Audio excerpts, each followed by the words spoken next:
लो जी शराह साहब थोड़ी फरमैश से ए मझ है जी। देखो मझ का नज़ारा, मझ माशाल्लाह बड़ी ज़बरदस्त है। ये सरकार ये 25 दिन मझ कढ़ दी है।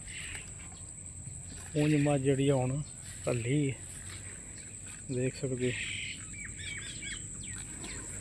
ज़रा भरी गई है, बारिश हुई ताज़ी तो पानी च बधी सी मझ माशाल्लाह। ये लवी मझ माशाल्लाह हर पासों खूबसूरत देख सकते हो जी।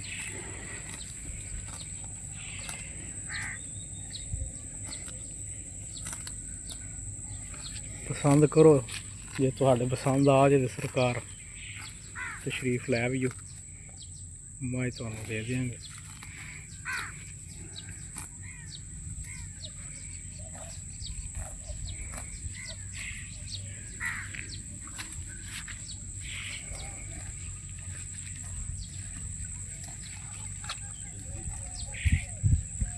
तकरीबन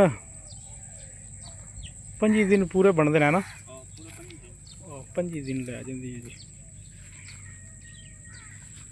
वो जी माशाल्लाह मझ जी सारे पासों ठीक है।